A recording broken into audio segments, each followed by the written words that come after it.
So, good morning everybody. Good to see you again.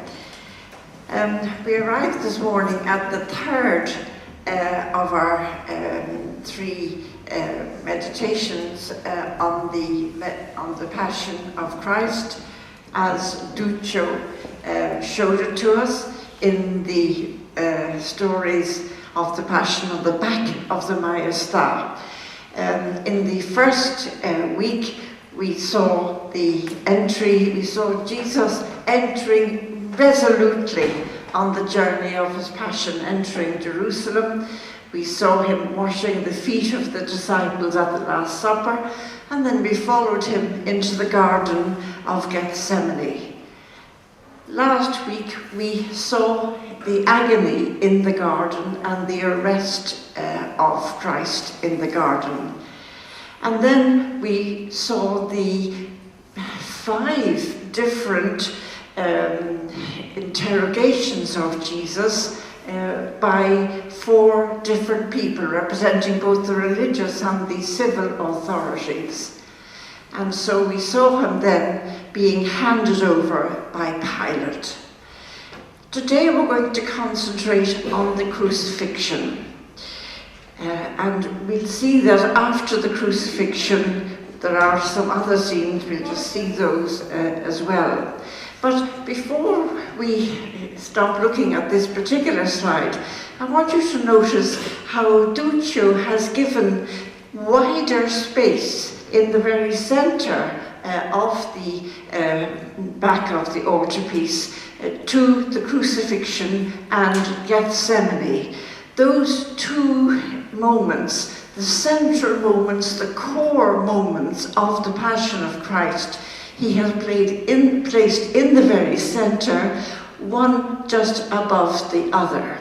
So we can indeed certainly follow the journey of Christ as we have done, but we can also concentrate on the sufferings of Christ in the Garden of Gethsemane and his physical sufferings, which culminated in his death on the cross. We finished last week with this image of Pilate washing his hands. And I read to you some words from St. Matthew's Gospel, and I'd just like to read them again, just listen to them again. When Pilate saw that he was making no impression on the accusers of Jesus, and that in fact a riot was imminent, he took some water, washed his hands in front of the crowd, and said, "I am innocent of this man's blood. It is your concern." And the people, to a man, shouted back, "His blood be upon us and upon our children." So, in the end, Pilate handed him over to be crucified. As we look at Pilate washing his hands there, I think it's difficult for us to forget that Jesus washed the feet of his disciples. This idea of washing, Jesus washed the feet of the disciples. They were one with him. He was making himself their servant. And he also told us explicitly that we were to do the same to one another.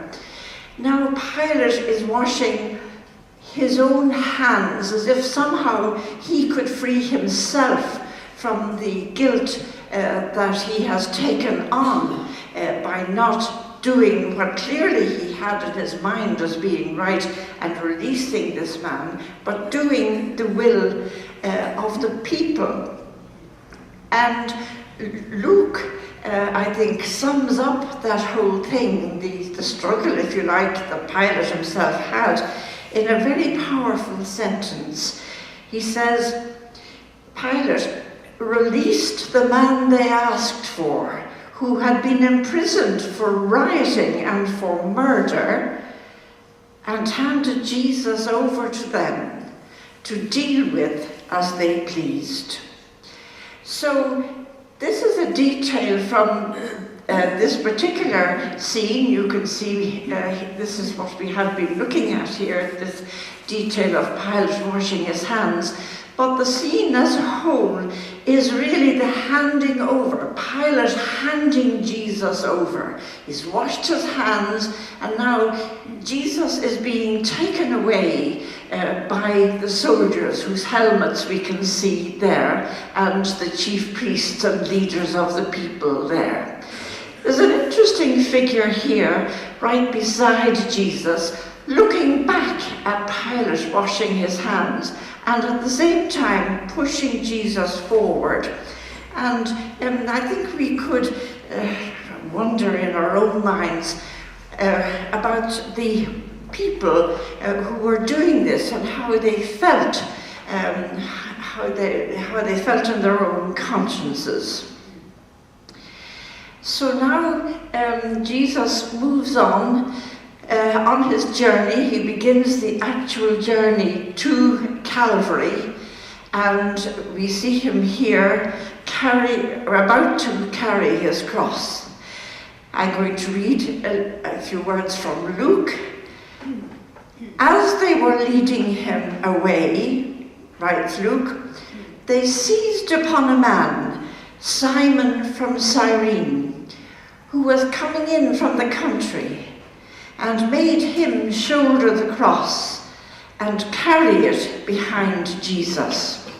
Here is the cross, this very tall cross here, and this is Simon of Cyrene, he's carrying it, and here is Jesus, whose hands are still bound, and the soldiers who are pressing in around him. Notice this figure here in green, and notice this hand with a basket. You might say, well, what's in the basket? We'll see the basket again. It has the nails for the cross and a hammer in it.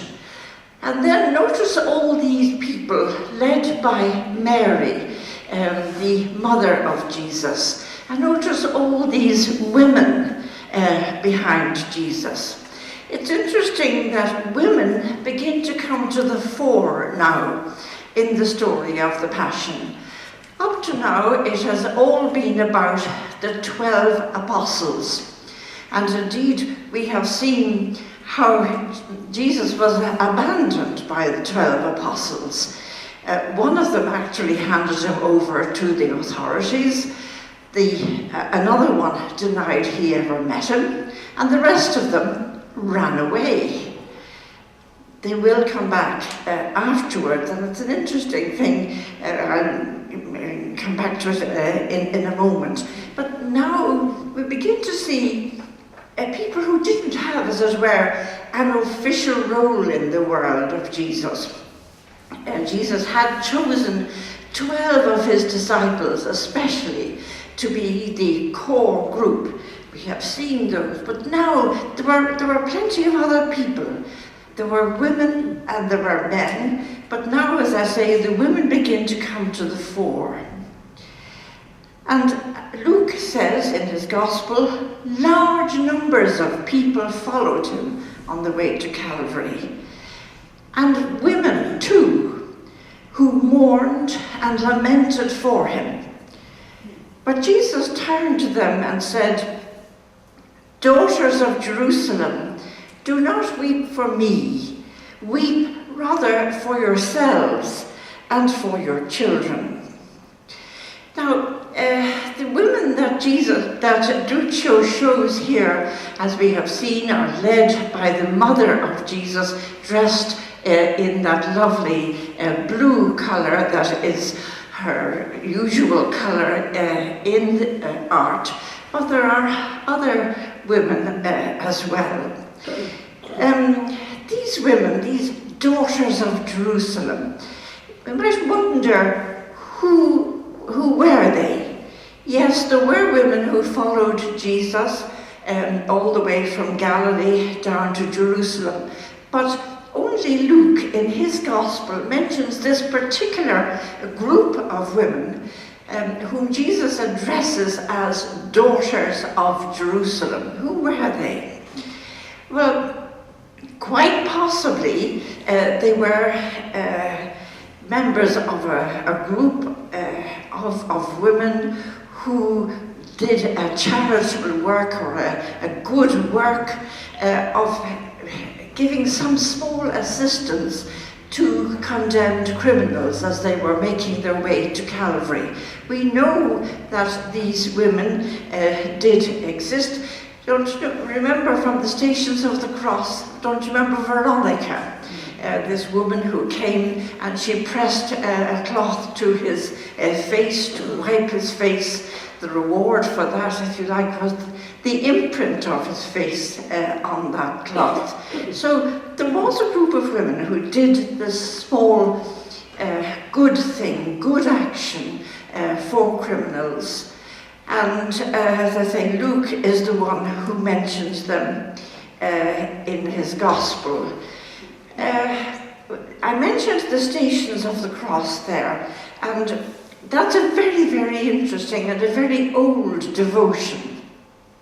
It grew up in Jerusalem itself, and it grew up, we are told, from the fact that after the crucifixion, we are told that Our Lady, Mary, retraced the steps of Jesus' journey to Calvary, that she would begin at Calvary and work her way down, and that after her, as time went on, more and more people would do this, the followers, the disciples, the followers, the believers in Jesus. And in the very earliest centuries, we have evidence that that what we now call the Stations of the Cross, that devotion was practiced in Jerusalem.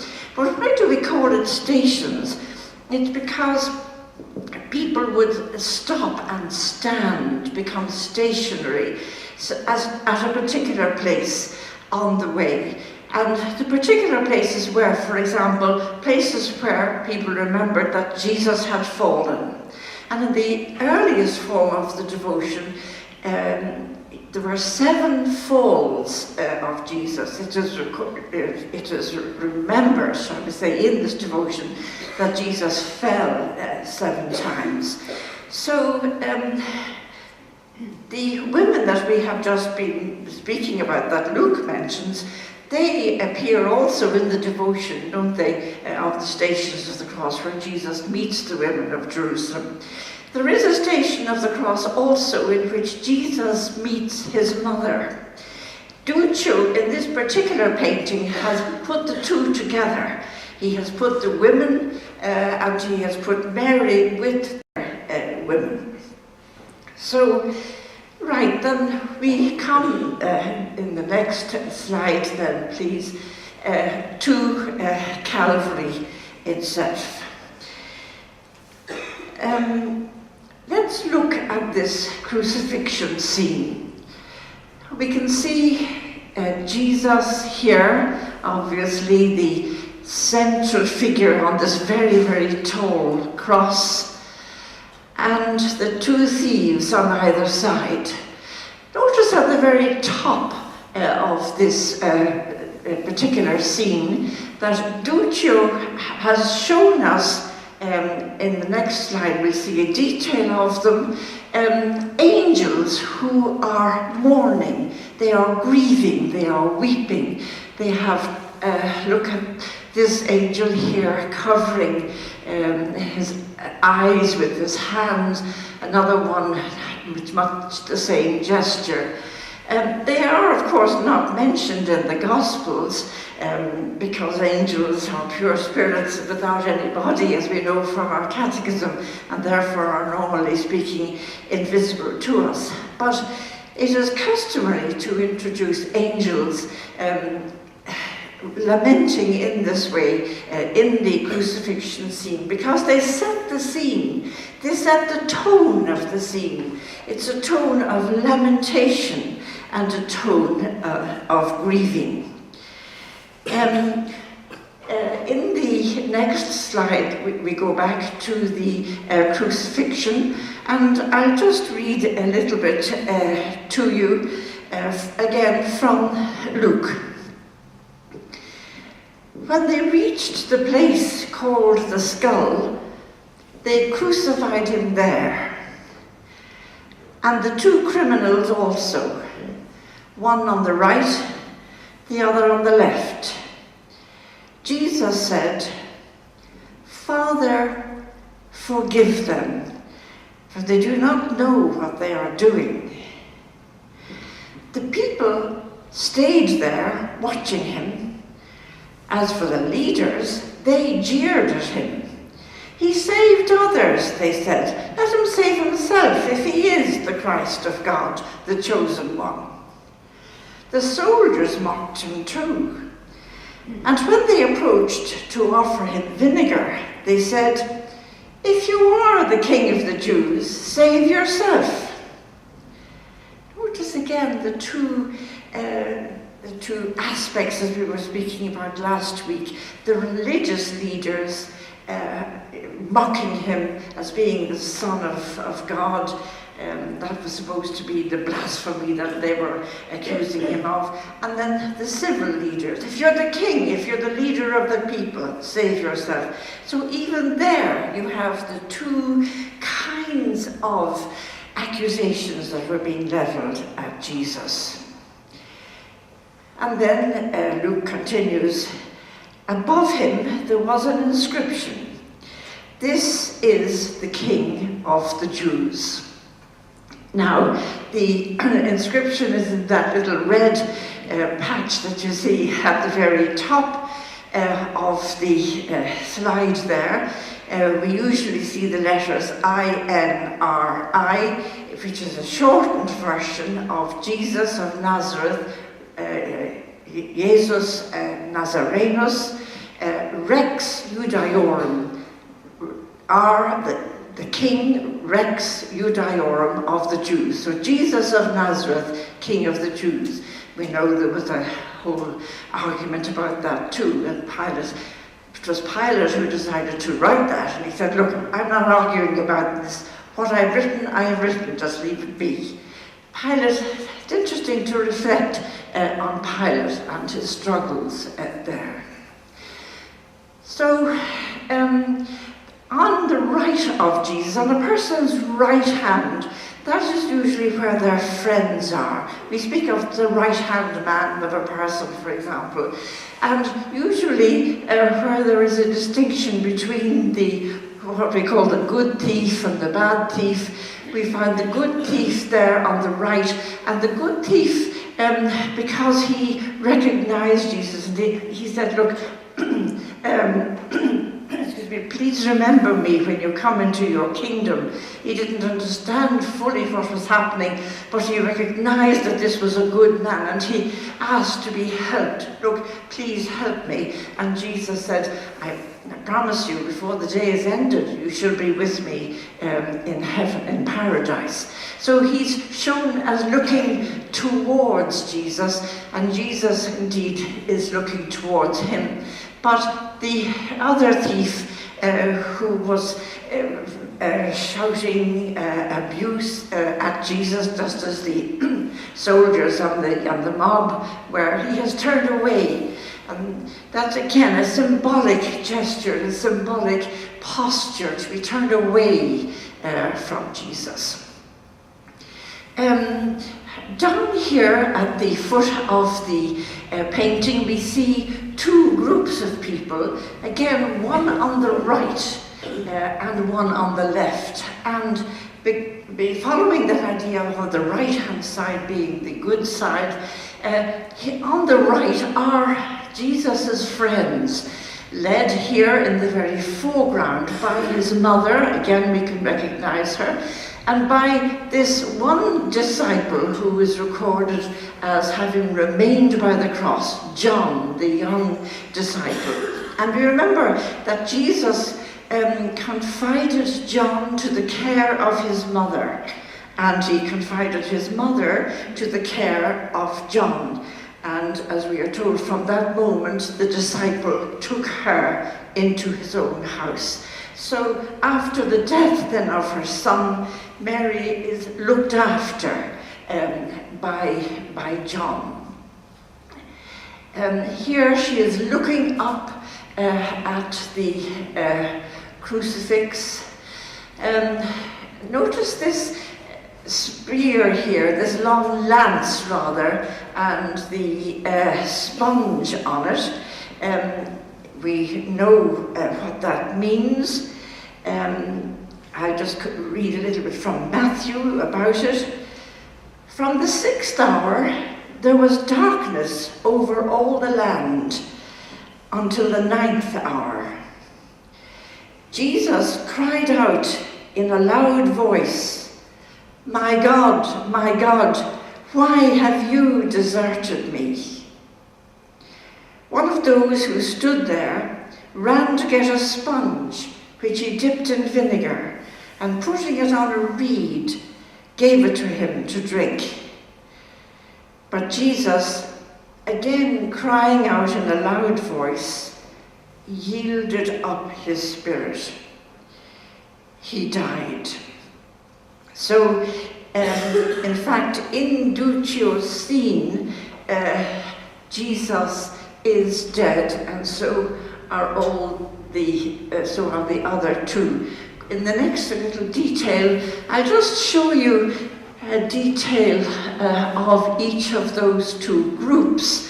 And it's interesting to see in the group on Jesus' left, we can see a soldier there, indicated by his shield. We can also see some faces that we seem to recognize from the interrogations of Jesus, the high priest with their heads covered there. Look at this figure here with his hand to his mouth.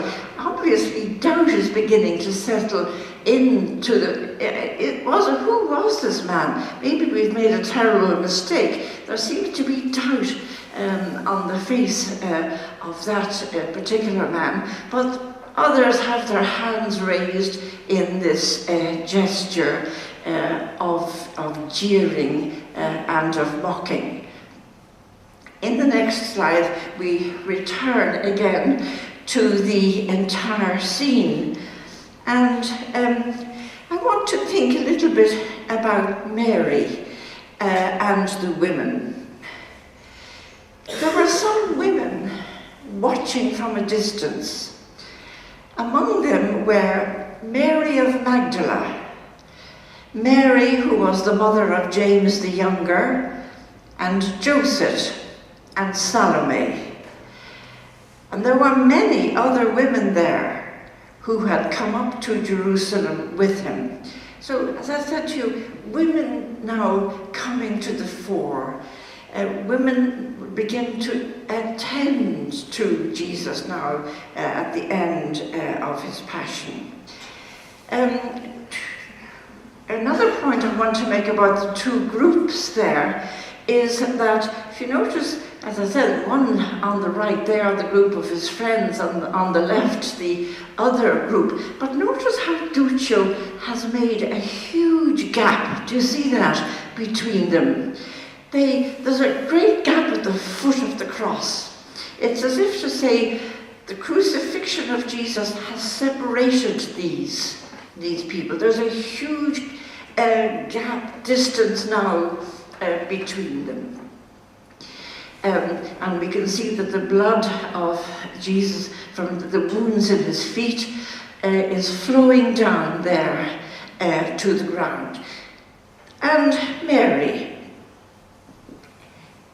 is sorrowful.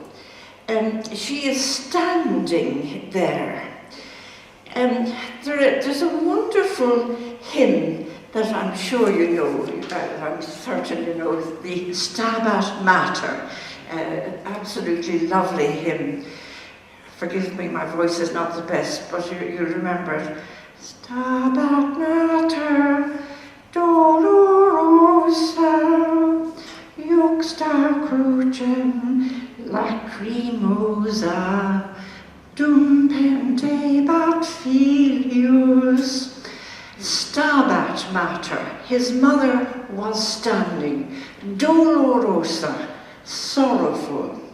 Juxta crucem, juxta, beside, like the word juxtaposed, beside the cross, lacrimosa, in tears, dum pendebat filius, while her son was hanging. It's a very long hymn, and I'm not going to read it all, but just one or two other little phrases from it. Quis est homo qui non flerat? Who is the man, or is there a man who would not weep to see the Mother of God in such supplicio, in such sufferings, in such torment? Quis non posset contristare? Who could possibly not be made sorrowful to contemplate the Mother of Christ weeping with her son? She saw vidit suum dulcem natum. She saw natum, her son, the one who was born from her. She saw her sweet, her gentle son, desolatum, desolate, moriendo, dying, moriendo, dum emisit spiritum, as he gave up his spirit. And then, fac ut ardeat cor meum, fac, bring it about, make it be, that my heart would burn, would be inflamed in amando Christum Deum, in my love of Christ, of God, Christ God, so that I may, what is the word? I may love with her. And fac me tecum. Then the author addresses Mary. Mary, make me flere tecum. Make me weep with you. And make me be sorrowful with you at your crucified Son. Donec ego vixero, for as long as I shall live. Only a few little phrases, but it is a very, very beautiful hymn. Various translations. I simply took that off from the internet, so if you want to have a look at it, it's readily available. Stabat Mater. It's a 13th century hymn. So composed not all that long before Duccio painted this wonderful altarpiece, or maybe 100 years before, but that's not too long in the grand scheme of things. All right then, so what happens next?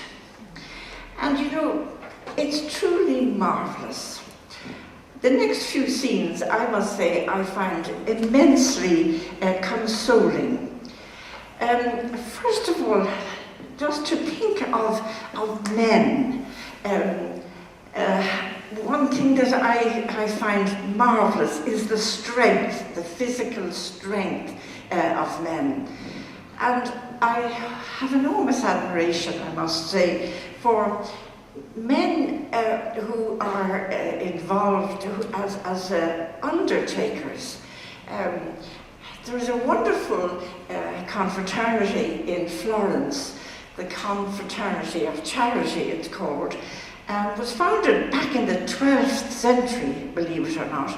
And this is a confraternity of men who, certainly in the beginning, perhaps more so than now, would see to the burial, give a Christian burial, a correct and respectful Christian burial to people who couldn't afford it. I think it's an extraordinary charity to do.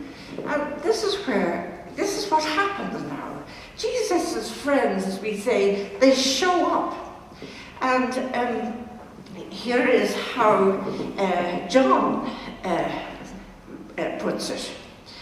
After this, the death of Jesus, Joseph Joseph of Arimathea, who was a disciple of Jesus, though a secret one because he was afraid of the Jews, asked Pilate to let him remove the body of Jesus. He got the strength to go and walk up to Pilate and demand the body of Jesus, a man who had just been condemned to death. Pilate gave permission. So they came and took it away. As simply as that. It's a very simple statement to make. Joseph of Arimathea, let's think of him. Elsewhere he's described as a wealthy man. He may very well have been. Yes, he did have a tomb, and he was also going to put Jesus in his own tomb. A new tomb in which nobody had been laid before. But now he shows up at this moment. So this is Joseph of Arimathea on the ladder. They take him away, but think of Mary and think of the women standing at the foot of the cross. We're thinking, what do we do now? How do we get the body of Jesus down from the cross? The disciples have all run away. And then Joseph shows up.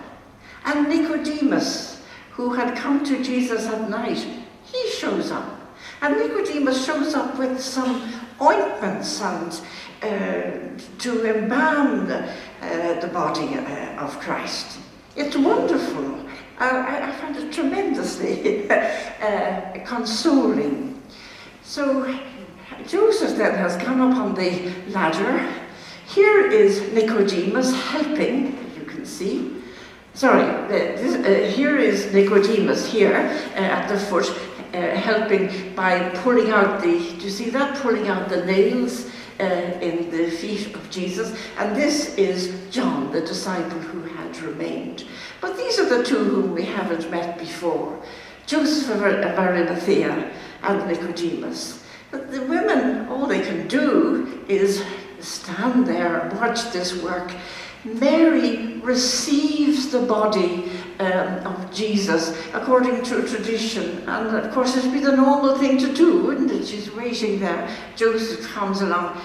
Of course she would want to embrace her son, and it's a wonderfully tender embrace there with Mary and her dead son. Her arm and hand interlaced with his dead arm and hand there. Nicodemus came as well. He brought a mixture of myrrh and aloes weighing about 100 pounds. They took the body of Jesus and wrapped it with the spices in linen cloths, following the Jewish burial custom. Now, here in the next slide, we see the entombment. And I just go on. At the place where he had been crucified, there was a garden. And in this garden, a new tomb in which no one had yet been buried. Since it was the Jewish day of preparation for the Sabbath, and the tomb was near at hand, they laid Jesus there.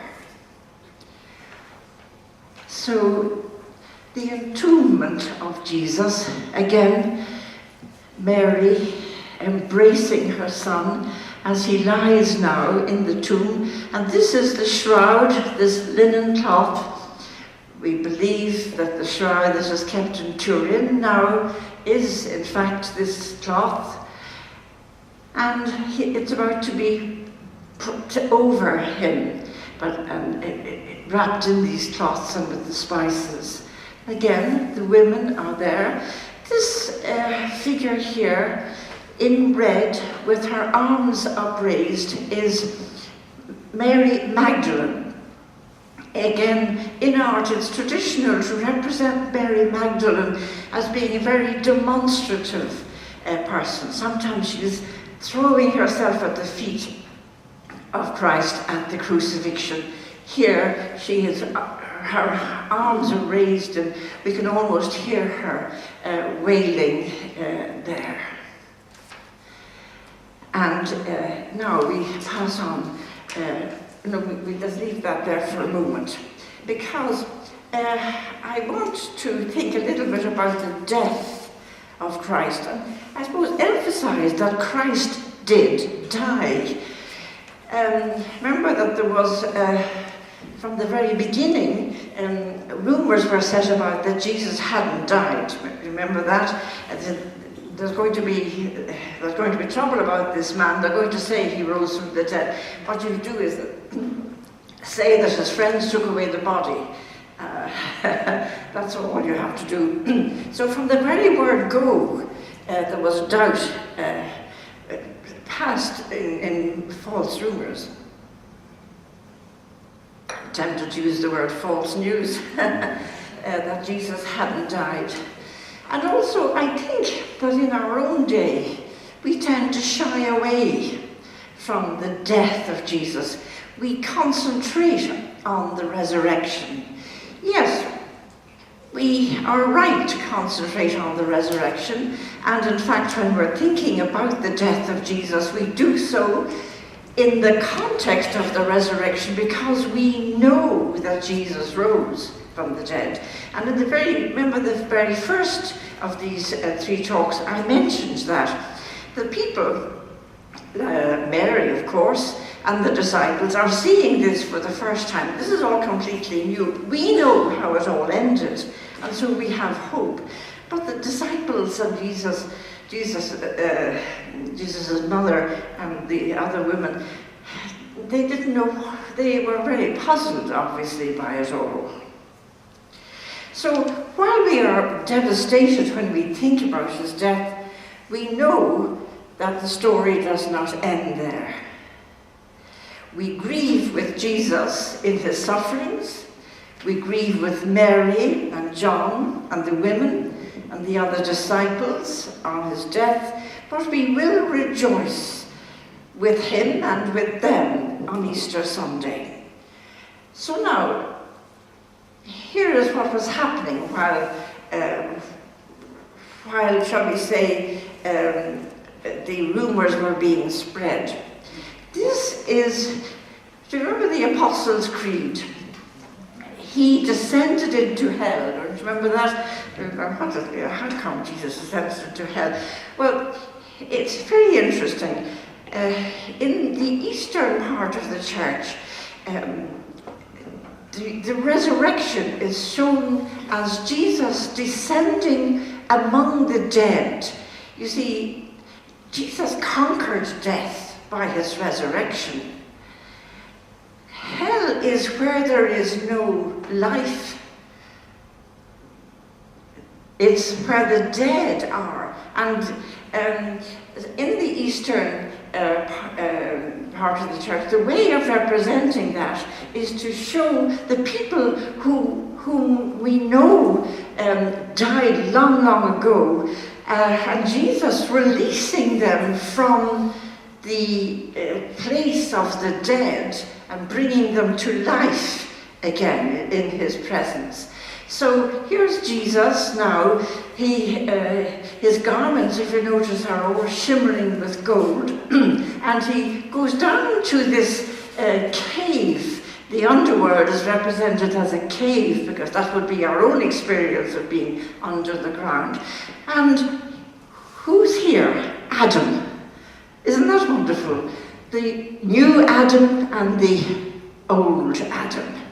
And Eve behind them. They're shown as being very old. Well, they were supposed to be terribly old when they died. And then we've got some kings. Do you see? King David and Solomon. And then this, I think, and this is this is King David, this is King Solomon. And this different kind of a headgear is, I think, Abraham, Isaac, Jacob, and then other people. Dutra doesn't show us too many of them, but we can identify those few. Now look at Jesus. He has overcome death, and death and hell are represented here as having a gate. The gates of hell shall not prevail against the church, when Jesus is with us. And you can see that the gates were being minded by Satan. Look at the devil here, this grotesque figure, half animal, and so on, with wings there, this fallen angel. So Jesus has simply knocked down the gates. You can see these two gates here, and the devil, and he has entered what we call hell, or what we call hell in the Creed, and to release the people who preceded him. I think we have to hold to the Creed. We have to understand that the Creed was worked out very, very carefully by councils, and it is the core of our belief. He descended among the dead. He descended into hell. So if he didn't die, he would not have risen. So that's how it is represented, and Duccio uses that representation. And then in the next slide, we see what happened on the morning of the third day. Very early in the morning, we are told, I'll just read from Mark, when the Sabbath was over, Mary of Magdala, Mary, the mother of James, and Salome bought spices with which to go and anoint him. And very early in the morning, they went to the tomb just as the sun was rising. They saw a young man in a white robe seated at the right side of the tomb, and they were struck with amazement. But he said to them, "There is no need for alarm. You are looking for Jesus of Nazareth, who was crucified. He has risen. He is not here. See, here is the place where he was laid.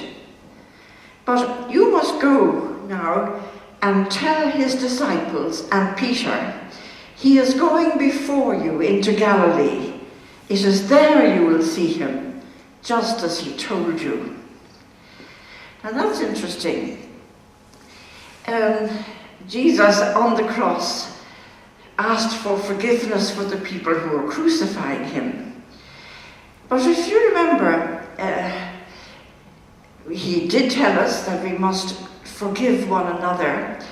But remember how his disciples, how the 12 behaved, betraying him, denying him, and then running away. Now, Jesus, he has wiped out all that. He's not saying, tell him to come here and explain himself, or, we must have a word with Peter, or tell him to straighten up and all the rest of it. No, he just, look, Peter has been appointed as the head of the 12. Tell Peter and the other disciples that I'll meet them in Galilee, as I said I would. Everything is forgiven. Not only the people who crucified him, but the people who betrayed him, and so on. So I find, as I say, wonderfully, wonderfully consoling on all kinds of levels. And again, just concentrating on these women, they have jars there, those little ointment pots or ointment jars in their hands. They're going to anoint the body. And of course, Jesus is not there, and the angel in very shining clothes. And then another marvellous scene where Mary of Magdala, again, Mary Magdalene, she comes to the tomb and she looks in and Jesus is not there, and she is weeping, and she said, "Where have you put him?" Or, she turns around and she sees Jesus, this man in the garden, and she assumes that he's in charge of the garden. He's the gardener. He says, "Look, I'm looking for Jesus of Nazareth. Where have you put him? Tell me where you've put him. I'll go and I'll get him."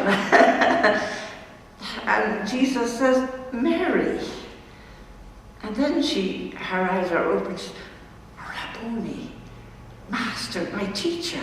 And of course she falls at his feet and she wants to run and put her arms around him. This is difficulty with translation.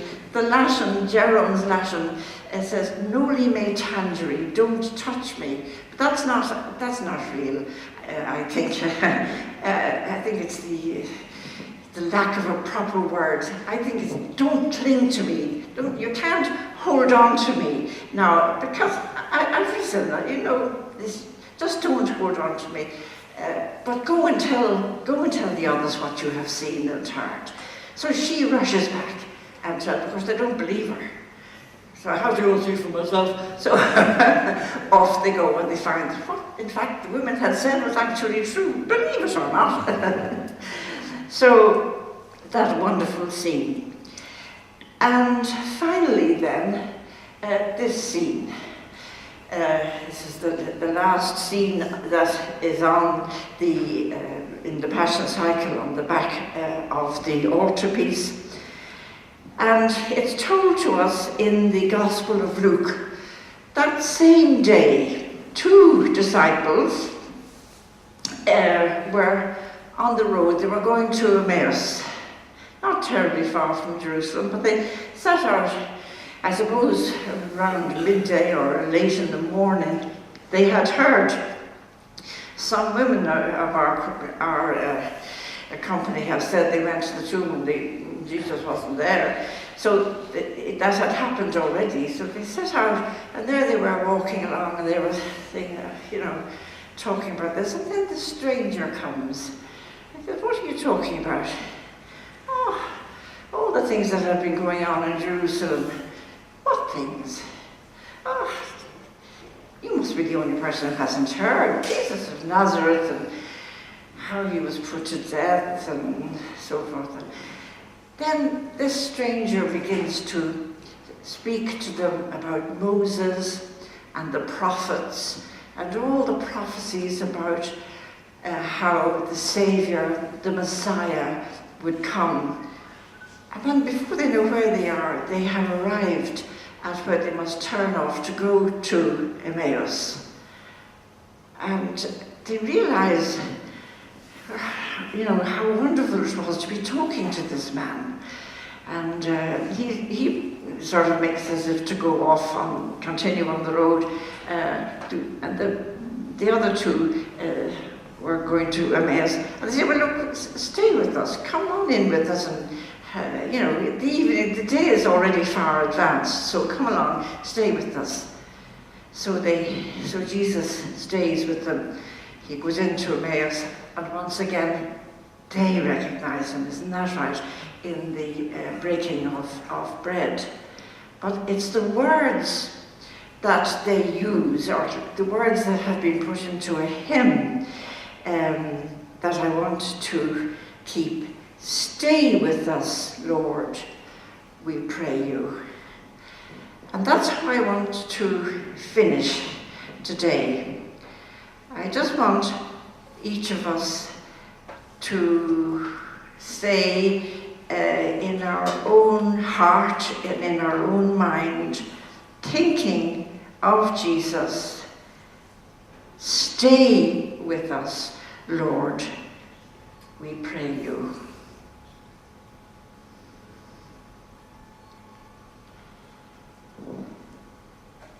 And we'll add, Alleluia. Thank you.